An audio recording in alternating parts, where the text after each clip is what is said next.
I personally believe that, in fact, with all of this price-insensitive buying of bonds, they're actually doing the job of the Fed, and it allows the Fed to actually feel that they can raise rates potentially on the short end and not meaningfully impact the long end rates.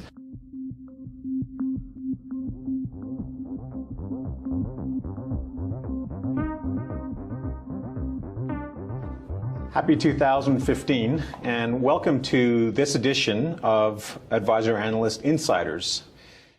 We're here once again with Som Seif, founder and CEO of rapidly growing Purpose Investments in Toronto.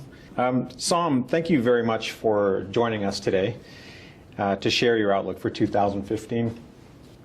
2014 was quite a year. I think it was a year full of surprises for everyone. Number one, the S&P 500 ended up about 30% at the year end. Of course, it's taken a little bit of a reversal. At the beginning, there's been some volatility. Long-term U.S. Treasuries were up roughly about 30% last year. I think that was probably the biggest surprise of all for That's right. all those folks that thought that interest rates would reverse.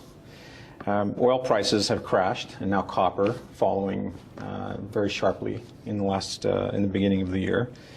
Gold seesawed last year, it's up a little bit now. But bottom line, it's been an unprecedented example of don't fight the Fed. Has it not? Well, I mean, I think that there's no question. I mean, when the Fed has proven over the last 6 years that when it wants to get something done, they'll get it done, and we've seen that.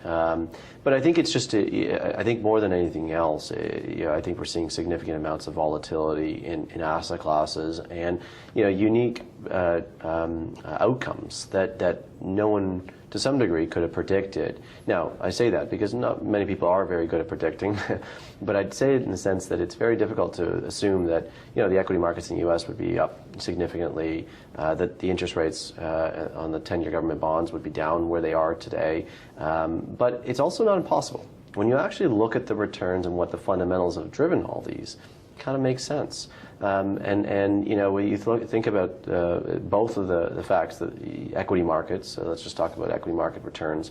The number one thing that's been driving equity market returns, and I've said this over the last couple of quarters when we've spoken, has been the fact that we've seen recapitalization of companies buying back stock, issuing debt at low interest rates, and effectively, their price to earnings ratios are going up, and that's really been a big driving force for the equity markets over the last last year or so, year and a half, as interest rates continue to decline, and we're seeing that because there are price-insensitive buyers of interest rates of government bonds. I mean, let's just put this frankly. I mean, when you have the Japanese Bank of Canada, Bank of Japan buying bonds, your European Central Bank doing quantitative easing, and you see players around the world who are looking at negative interest rates in certain jurisdictions, and then they look at the U.S. market and you look at a 1.8%, despite it looking ridiculously ridiculously low to you and me, who are sensitive to prices and interest rates.